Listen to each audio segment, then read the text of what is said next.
নির্বাচিত প্রশ্নগুলোর মধ্যে এটা একটি গুরুত্বপূর্ণ প্রশ্ন যে ইসলামে কোটা অনুমোদন করে কিনা।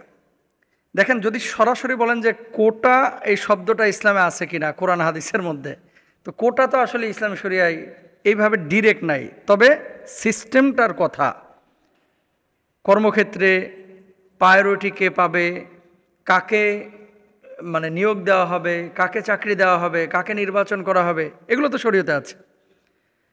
একটা মূলনীতি আপনাদেরকে মনে রাখতে হবে।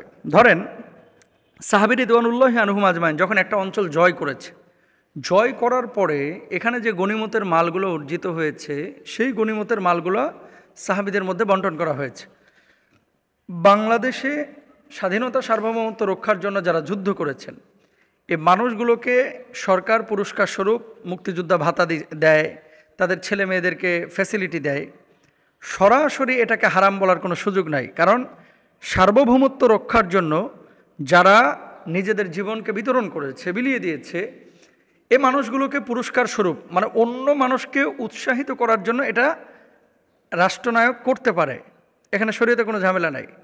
মূল যে সমস্যাটা, ধরেন যিনি যুদ্ধ করেছেন তিনি উপকার পেলেন, তার পরিবার উপকার পেল, কিন্তু তার পরবর্তী 5 জেনারেশন, 6 জেনারেশন, 3 জেনারেশন, পরবর্তী জেনারেশন তাদেরকে যদি উপকার দেওয়া হয় তাহলে রাষ্ট্রীয় নাগরিক অন্যান্যরা ক্ষতিগ্রস্ত হবে কিনা, এটা হচ্ছে মূল বিষয়।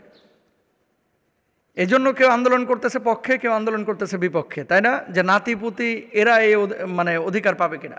তো এটা বিচারাধীন একটি বিষয়, সেটা রাষ্ট্র সিদ্ধান্ত নেবে। আমরা যে বিষয়টি বলতে চাচ্ছি, হকুল ইবাদ বলে ইসলামে শরিয়া একটি বিষয় রয়েছে যে কিছু জিনিস আছে মানুষের হকের সাথে সম্পৃক্ত। ধরেন একটা ছেলে অনার্স মাস্টার্সের সময় 5 বছর 6 বছর মোটো পড়াশোনা করলো না, খালি ঘোরাফেরা করলো, কিন্তু বাপ ছিল একটা কর্মকর্তা, বাপ ছিলেন একজন যোদ্ধা, মোটেও পড়াশোনা করে নাই, টাইনিয়া টুনিয়া কোনোভাবে পাশ করছে।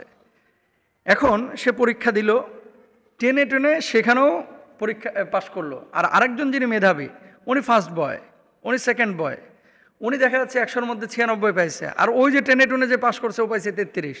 তাহলে কি কোটার আলোকে এই ছেলেটা যে 33 পেয়েছে ওই 96 পাওয়া ছেলেকে টপকে গিয়ে সে চাকরি নিচ্ছে। তাহলে কি হচ্ছে? মেধাটা নষ্ট হচ্ছে, মেধার মূল্যায়নটা নষ্ট হচ্ছে, তাই না?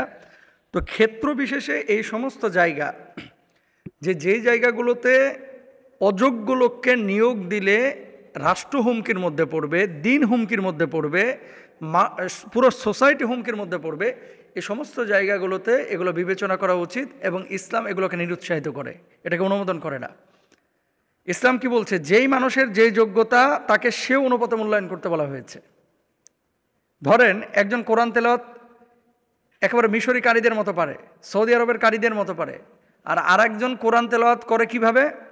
চাঁদপুর, কুমিল্লা, রাজশাহী, নোয়াখালী, কুড়িগ্রাম এই গ্রাম অঞ্চলে একজন মুরব্বীর মতো ভাঙাচুরা পড়া, ঠিকমতো পড়তেই পারে না, তেলাওয়াত করতে পারে না। তো আপনাকে যখন ইমামতির ইন্টারভিউ নেবেন, নিশ্চয়ই ওই গ্রাম্য লোককে নেবেন না, নেবেন যিনি মিশরের মতো তেলাওয়াত পারে, যিনি আপনার ইয়ার মতো তেলাওয়াত করতে পারে, সৌদি আরবের হাফেজদের মতো তেলাওয়াত করতে পারে। আপনি তো তাদেরকে মূল্যায়ন করবেন, এটাই হচ্ছে স্বাভাবিক। তো এই জায়গাটা থেকে আসলে আমাদের খুব ফিল করা এবং খুব চিন্তা করা উচিত যে আমরা কাদেরকে নির্বাচন করছি। এবার আসেন, যদি সরাসরি এটাকে হারাম বলেন, কোটার বিপক্ষে আপনি কথা বলেন, তাহলে রাষ্ট্রের জন্য যারা জীবন দেবে, রাষ্ট্রের সার্বভৌমত্ব রক্ষার জন্য যারা লড়াই করবে, এ মানুষগুলো কিন্তু নিরুৎসাহিত হয়ে যাবে। তাই যোগ্যতা অনুসারে মানুষকে বিবেচনা করা উচিত। যারা আন্দোলন করছেন এবং যারা পক্ষে বিপক্ষে অবস্থান নিয়েছেন, নিট অ্যান্ড ক্লিন একটা টেন্ডেন্সি আমাদের ভিতরে কাজ করা নিয়ে আসা উচিত যে কোটি কোটি জনসংখ্যার দেশ হচ্ছে এই বাংলাদেশ।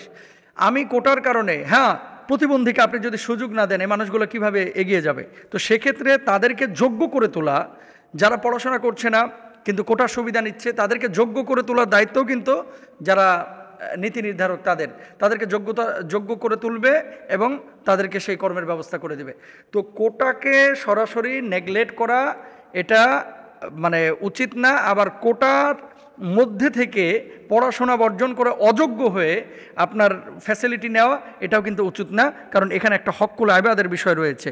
ঘুষ দিয়ে অনেকে চাকরি নেয়, কি করে? পাস করছে টেনে টুনে। আরেকজন দেখা যাচ্ছে আপনার ফার্স্ট ক্লাস ফার্স্ট হয়েছে, কি করলো? 18 লক্ষ টাকা ঘুষ দিয়ে ওই যে 9 নম্বর সিরিয়ালে ছিল, 12 নম্বর সিরিয়ালে ছিল, ওই ছেলেটা ঢুকে গেল, সম্পূর্ণরূপে হারাম, এটা কোনোভাবেই জায়েজ নেই। সুতরাং আল্লাহ তাআলা আমাদের সবাইকে বোঝার তৌফিক দান করুন। এগুলো নিয়ে বাড়াবাড়ি ছাড়াছাড়ি না করে আমরা যোগ্যতার ভিত্তিতে মানুষকে মূল্যায়ন করি। আল্লাহ বুঝদান করুক, বলুন আমিন।